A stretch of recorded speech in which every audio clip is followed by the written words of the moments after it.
నమస్కారం. ఒక దేశం ఎంత డెవలప్ అయిందో తెలుసుకోవాలంటే మనం వెంటనే జీడీపీ లాంటి నంబర్లు చూస్తాం.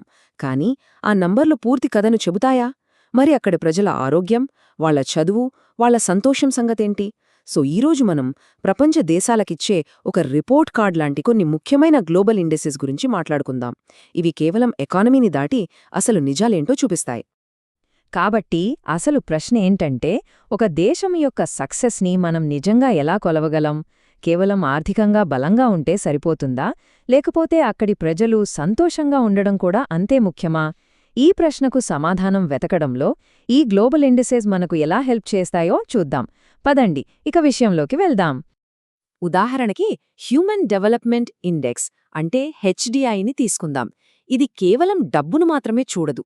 అక్కడి ప్రజలు ఎంత ఆరోగ్యంగా ఉన్నారు, వాళ్ల చదువేంటి, వాళ్ల జీవన ప్రమాణాలు ఎలా ఉన్నాయి, ఇలా అన్నింటినీ లెక్కలోకి తీసుకుంటుంది. అంటే ఇది ఒక దేశం యొక్క ఆరోగ్యాన్ని అన్ని కోణాల్లో చూస్తుందన్నమాట. ఇది మనం ఈరోజు చూడబోయే పెద్ద చిత్రంలో ఒక చిన్న భాగం మాత్రమే. ఈరోజు మన ప్రయాణంలో మనం ఈ 6 విషయాల గురించి మాట్లాడుకోబోతున్నాం. మనుషుల శ్రేయస్సు నుంచి ఎకానమీ వరకు, మన దేశ శ్రామిక శక్తి నుంచి భవిష్యత్తులో కావాల్సిన స్కిల్స్ వరకు, వీటన్నిటినీ కలిపి ఒక కంప్లీట్ పిక్చర్ చూద్దాం. ఓకే, మొదటి సెక్షన్ మానవ శ్రేయస్సును కొలవడం. ఎందుకంటే ఏ దేశానికైనా ప్రజలే కదా పునాది. కాబట్టి ముందు వాళ్ల బాగోగులని కొలిచే సూచికలతోనే స్టార్ట్ చేద్దాం. ఇప్పుడు హ్యూమన్ డెవలప్మెంట్ ఇండెక్స్ గురించి కొంచెం లోతుగా చూద్దాం. ఇది ముఖ్యంగా 3 పిల్లర్స్ మీద ఆధారపడి ఉంటుంది. మొదటిది, ప్రజలు ఎంతకాలం ఆరోగ్యంగా బతుకుతున్నారు. రెండోది, వాళ్లకి ఎంత చదువు అందుబాటులో ఉంది. ఇక మూడోది, వాళ్ల జీవన ప్రమాణాలు. దీన్ని పర్ క్యాపిటా ఇన్కంతో కొలుస్తారు. ఈ మూడూ కలిస్తేనే ఒక దేశం యొక్క మానవ అభివృద్ధికి సంబంధించిన అసలైన చిత్రం మనం కనిపిస్తుంది.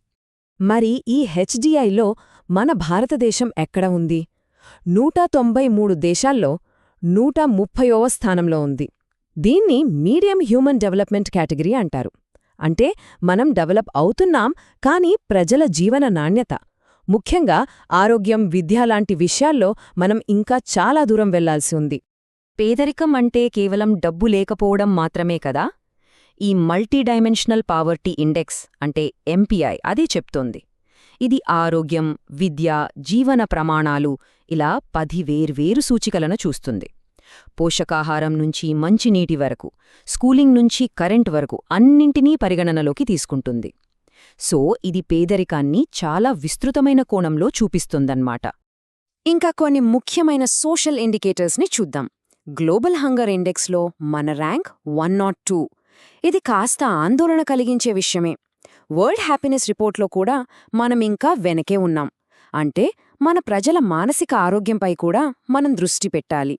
ఇక గ్లోబల్ జెండర్ గ్యాప్ రిపోర్ట్, ముఖ్యంగా రాజకీయాల్లో మహిళలు ఎదుర్కొంటున్న సవాల్ను ఇది హైలైట్ చేస్తోంది. ఓకే, ఇప్పుడు మన ఫోకస్ దేశం యొక్క ఎకనామిక్ ఇంజిన్ మీద పెడదాం. ఆర్థిక, వాణిజ్య సూచికలు ఒక దేశ అభివృద్ధికి ఎలా ఊతమిస్తాయో చూద్దాం. ఇంటర్నేషనల్ మానిటరీ ఫండ్ అంటే ఐఎంఎఫ్ని వరల్డ్ ఎకనామీకి ఒక వాచ్ డాగ్ లాంటిది అనుకోవచ్చు. వాళ్ల వరల్డ్ ఎకనామిక్ అవుట్లుక్ రిపోర్ట్ ప్రకారం 2025లో ఇండియా 6.5% గ్రోత్ సాధిస్తుందని అంచనా. ఇది మనల్ని ప్రపంచంలోనే అత్యంత వేగంగా అభివృద్ధి చెందుతున్న ప్రధాన ఆర్థిక వ్యవస్థల్లో ఒకటిగా నిలబెడుతుంది. అలాగే ఐఎంఎఫ్ గ్లోబల్ ఫైనాన్షియల్ స్టెబిలిటీని కూడా మానిటర్ చేస్తుంది. ఇది మన ఎకనామీ ఫ్యూచర్కి చాలా ఇంపార్టెంట్. వరల్డ్ బ్యాంక్ కూడా ఇండియన్ ఎకానమీ మీద పాజిటివ్గానే ఉంది. లాజిస్టిక్స్ పర్ఫార్మెన్స్ ఇండెక్స్లో మన ర్యాంక్ 38కి పెరగడం మన ట్రేడ్ ఎఫిషియన్సీ పెరుగుతోందని చూపిస్తోంది. ఇక ఇది చూడండి, ఇది చాలా అద్భుతమైన విషయం. గ్లోబల్ రెమిటెన్సెస్ రిపోర్ట్ ప్రకారం విదేశాల్లో ఉన్న భారతీయులు మన దేశానికి $129 బిలియన్ పంపారు. ఇది మన ఎకానమీకి ఎంత పెద్ద బలమో కదా. ట్రేడ్ విషయానికి వస్తే వరల్డ్ ట్రేడ్ ఆర్గనైజేషన్ అంటే WTO రిపోర్ట్లు ఇండియా ఒక పవర్గా ఎదుగుతోందని చూపిస్తున్నాయి. సర్వీసెస్ ఎక్స్పోర్ట్స్లో మనం ప్రపంచంలోనే 7వ స్థానంలో ఉన్నామంటే అది మన టెక్నాలజీ, మన టాలెంట్ పవర్ని చూపిస్తుంది. అలాగే UNCTAD రిపోర్ట్ ప్రకారం ఫారెన్ డైరెక్ట్ ఇన్వెస్ట్మెంట్స్ని ఆకర్షించడంలో మనం టాప్ దేశాల్లో ఒకటిగా ఉన్నాం. అంటే గ్లోబల్ ఇన్వెస్టర్లు మనమీద నమ్మకం ఉంచుతున్నారన్నమాట. ఓకే, గ్లోబల్ లెవెల్ నుంచి ఇప్పుడు మన దేశం మీదికి ఫోకస్ షిఫ్ట్ చేద్దాం. మన దేశానికి అతిపెద్ద బలం మన శ్రామిక శక్తి. దాని గురించి కొంచెం డీప్గా అనలైజ్ చేద్దాం. ఇండియాలో ఎంప్లాయ్మెంట్ సిచ్యువేషన్ అర్థం చేసుకోవడానికి మనకున్న మెయిన్ ఆధారం పీరియాడిక్ లేబర్ ఫోర్స్ సర్వే అంటే పిఎల్ఎఫ్ఎస్. ఇప్పుడిది నెల రిలీజ్ అవుతుంది.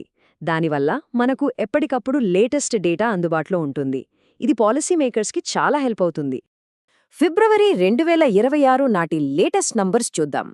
లేబర్ ఫోర్స్ పార్టిసిపేషన్ రేట్ 55.9% ఉంది.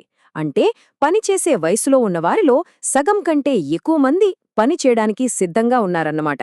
ఇక్కడ గమనించాల్సిన విషయమేంటంటే నిరుద్యోగ రేటు పల్లెటూళ్ల కన్నా పట్టణాల్లోనే ఎక్కువగా ఉంది.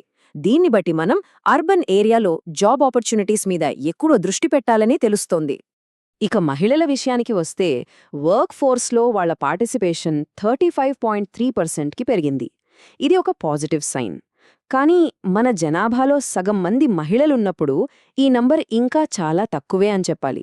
ఎకానమీలో మహిళల పూర్తి పొటెన్షియల్ని మనం ఇంకా వాడుకోలేకపోతున్నాం. యూత్ అన్ఎంప్లాయ్మెంట్ విషయంలో ఒక గుడ్ న్యూస్ ఉంది. 15 నుంచి 29 ఏళ్ల యువతలో నిరుద్యోగం రేటు పోయిన ఏడాదితో పోలిస్తే తగ్గింది. ఇది మంచి ట్రెండే. కానీ మనం ఇంకా చాలా దూరం వెళ్లాల్సింది. ఇప్పటిదాకా మనం ప్రెజెంట్ గురించి చూశాం. ఇప్పుడు మన ఫోకస్ ఫ్యూచర్ మీద పెడదాం. ఫ్యూచర్ ఛాలెంజెస్కి, ఆపర్చునిటీస్కి ఒక దేశం ఎంత రెడీగా ఉందో చెప్పే ఇండిసెస్ని ఇప్పుడు చూద్దాం. ఇన్నోవేషన్, టాలెంట్ విషయంలో ఇండియా ఒక ఇంట్రెస్టింగ్ పొజిషన్లో ఉంది. గ్లోబల్ ఇన్నోవేషన్ ఇండెక్స్లో మన 30th ర్యాంక్ మన స్టార్టప్ కల్చర్ సక్సెస్ని చూపిస్తోంది. కానీ గ్లోబల్ టాలెంట్ కాంపిటిటివ్నెస్ ఇండెక్స్లో మనం ఇంకా వెనకే ఉన్నాం. అంటే మనం టాలెంట్ని అట్రాక్ట్ చేస్తున్నాం, కానీ వాళ్ళని ఇక్కడే నిలుపుకోవడంలో ఫెయిల్ అవుతున్నాం. ఇది మనం అడ్రస్ చేయాల్సిన ఒక పెద్ద సమస్య. సరే, ఇప్పటిదాకా మనం చూసిన ఈ నంబర్స్, ఇండిసెస్ అన్నింటినీ కలిపి ఒక కంప్లీట్ పిక్చర్ చూద్దాం. ఇండియా రిపోర్ట్ కార్డ్కి ఒక ఫైనల్ గ్రేడ్ ఇచ్చే టైం వచ్చింది. ఇండియా రిపోర్ట్ కార్డ్ ఇక్కడ క్లియర్గా కనిపిస్తోంది. ఒకవైపు మన ఎకానమీ దూసుకెళ్తోంది, మన సర్వీస్ సెక్టార్ చాలా స్ట్రాంగ్గా ఉంది, ఇన్నోవేషన్లో కూడా మనం ముందున్నాం. కానీ ఇంకోవైపు చూస్తే ఆకలి, జెండర్ ఈక్వాలిటీ, టాలెంట్ నిలుపుకోవడం లాంటి కొన్ని బేసిక్ సోషల్ ఛాలెంజెస్ మనల్ని ఇంకా వెంటాడుతూనే ఉన్నాయి. నిజమైన అభివృద్ధి సాధించాలంటే ఈ రెండింటి మధ్య బ్యాలెన్స్ తీసుకురావడం చాలా అవసరం. సో ఫైనల్గా ఒక ప్రశ్నతో ముగిద్దాం. ఈ సూచికలన్నీ మన ప్రస్తుత పరిస్థితిని కొలుస్తున్నాయి.